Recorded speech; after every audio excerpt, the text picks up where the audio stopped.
What's going on in the greater Denver Boulder real estate market for October of 2022? Stay tuned to the vlog post for more.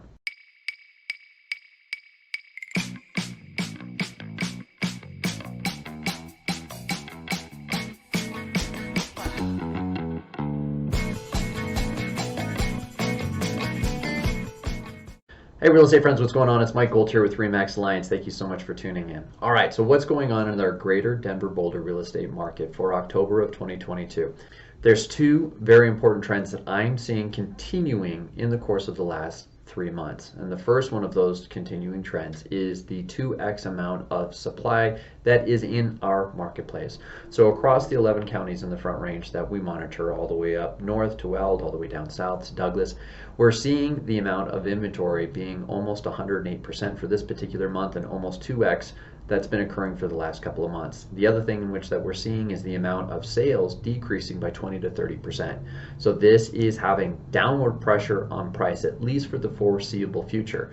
Now, why the increase in the amount of supply? Well, I'm attributing this to two reasons. One, home sellers now feel that it's safe for them to be able to put their home onto the market.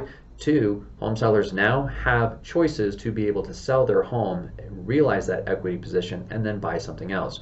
Whether that's existing construction or new construction, that is what I am seeing in our particular marketplace. Now, why the reduction in the amount of sales? Well, I think that that's directly attributed to the rampant increase in interest rates that we've had at this point in time.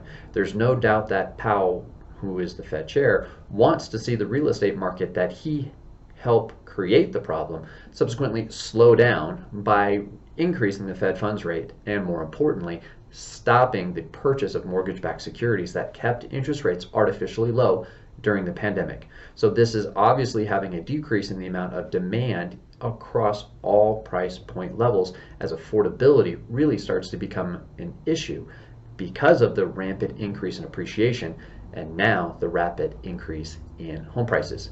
So now if you're a home buyer, you might be saying, Mike, I'm completely spooked, the market's going to crash, and so I am just going to wait for that impending fall. Well, historically speaking, that may not be the case because during the last housing recession, we had two major differences in that equation.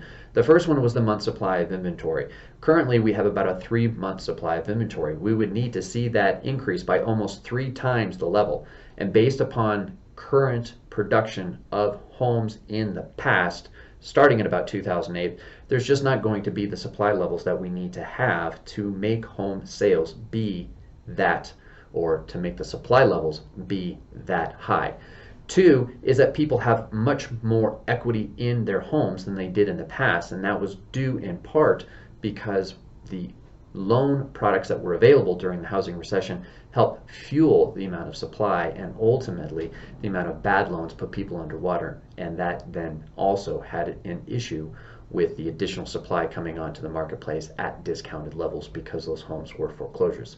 So again, if you're a home buyer, I would say that the chances of a housing collapse are very low based upon those reasons, but I can't predict the future. I can only tell you what the data tells me.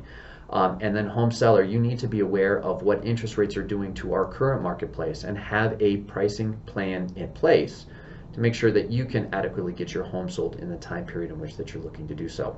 Again, Mike Gold with RE/MAX Alliance. Thank you so much for tuning in. If you've got a specific question about our local Denver Boulder real estate market, please let me know. I'd be happy to help. If you want me to continue to forecast what the future is going to hold, although it may be a fool's errand, I'd be happy to do that and to provide you that guidance and assistance. Until next time.